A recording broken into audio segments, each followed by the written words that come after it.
Coming up on today's episode of Airborne-Unlimited, Rotor X situation gets worse. Fernandina Beach Airport eyes automated landing fees to target flight training. Drone pilot is Marine Corps' top aviator of the year.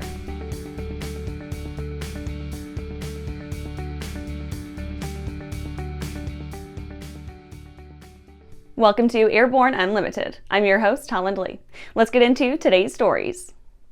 Rotor X situation gets worse. Despite nearly 100 complaints totaling millions of dollars of potential fraud, combined with employees who claim to have been defrauded, numerous false statements, and an attempt at a bankruptcy that failed, the Rotor X situation continues to decline.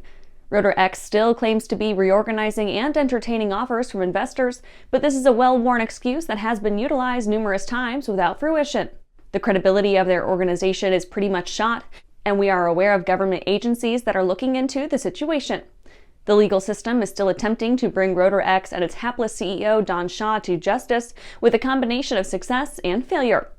Pearl Delta Funding, a company that we reported on previously that had loaned Rotor X money against its receivables, sued Rotor X and has ultimately wound up with a judgment against the company for well over $140,000 after defaulting on their agreements. At least one affected customer, Cameron Arthur, has also received a judgment against the company for over $105,000 plus damages when Rotor X defaulted again and a judgment was entered. The big questions are: 1. Does Rotor X have any assets that can't pay these judgments? 2. Why isn't anyone in the industry standing up for Rotor X victims besides aand? And 3. What exactly is the actual state of the company? After the break, EP Systems battery offers 90 minutes of flight time with half-hour quick charge.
Well, hello, fellow pilot. I'm John King.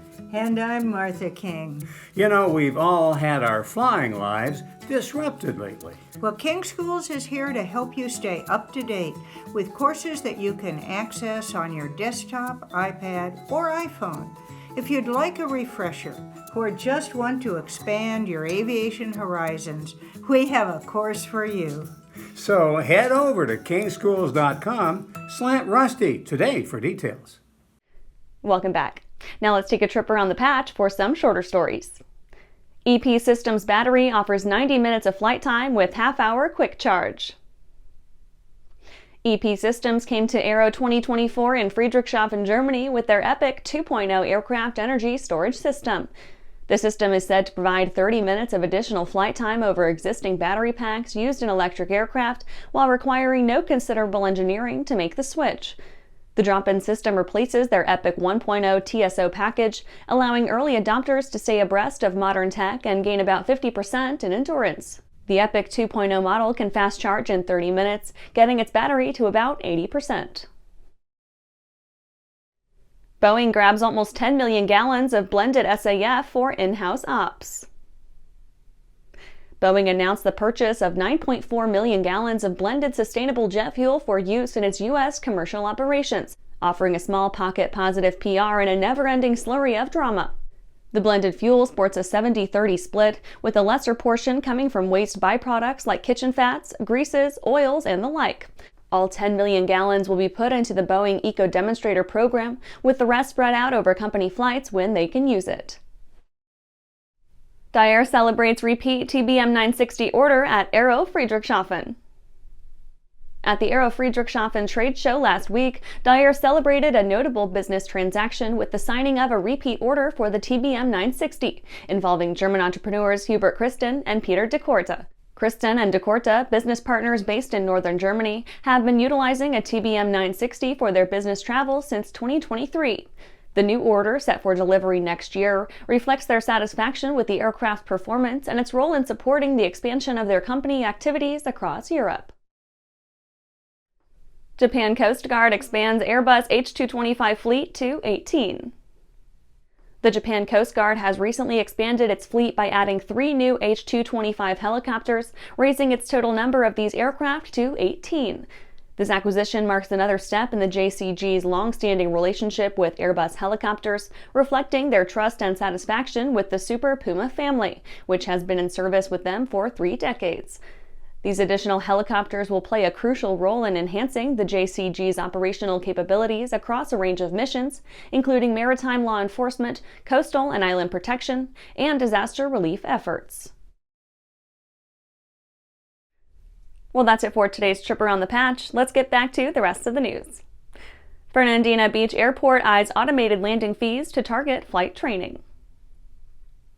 The Fernandina Beach, Florida Municipal Airport, FNB, is considering implementing an automated aircraft landing fee system proposed by Airport Director Sam Carver, one that could have a decidedly negative effect on GA in the area.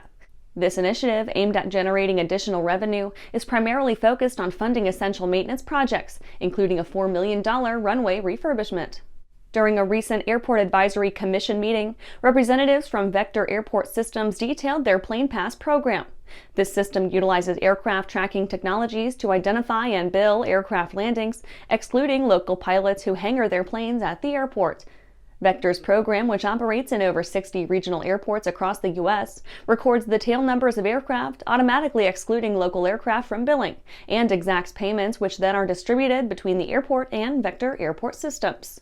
The questionable motivation behind the landing fees is not only to bolster airport revenues, but also to manage and reduce the impact of noise from flight school operations, particularly those involving repetitive touch-and-go landings.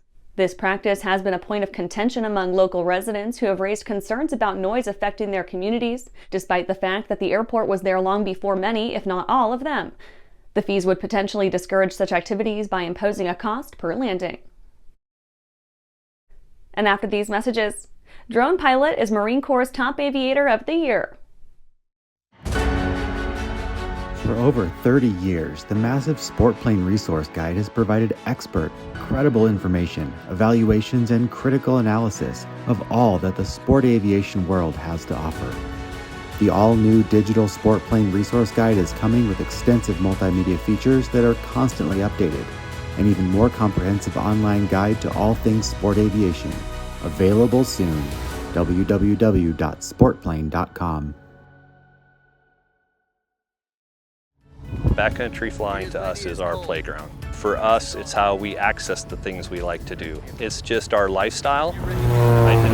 We exclusively use the Hartzell Voyager prop, and it's proved to be just a great combination for what we do. What it's doing, it's helping us all have better performing airplanes. Man, it feels a lot better clearing trees by 50 feet versus 20 feet. I don't ever see myself not flying.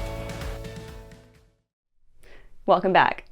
Drone pilot is Marine Corps' top aviator of the year.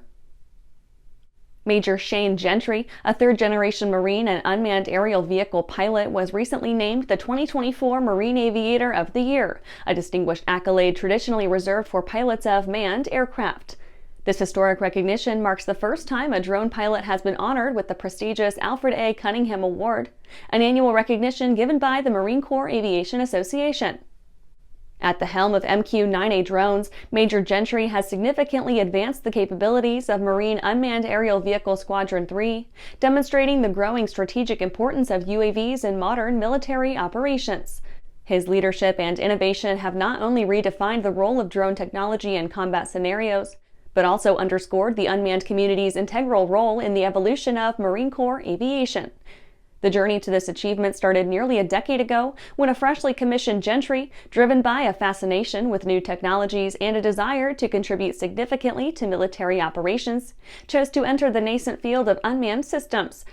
Throughout his career, Gentry has piloted various UAV models, including the RQ-21 and RQ-7B, before advancing to the MQ-9A, contributing to critical missions overseas and shaping the operational landscape. And that's our show for today. You can catch episodes of Airborne on YouTube, Roku, or Fire TV. Just search for Aero-News or Airborne, and don't forget to follow us on social media. Thanks for watching.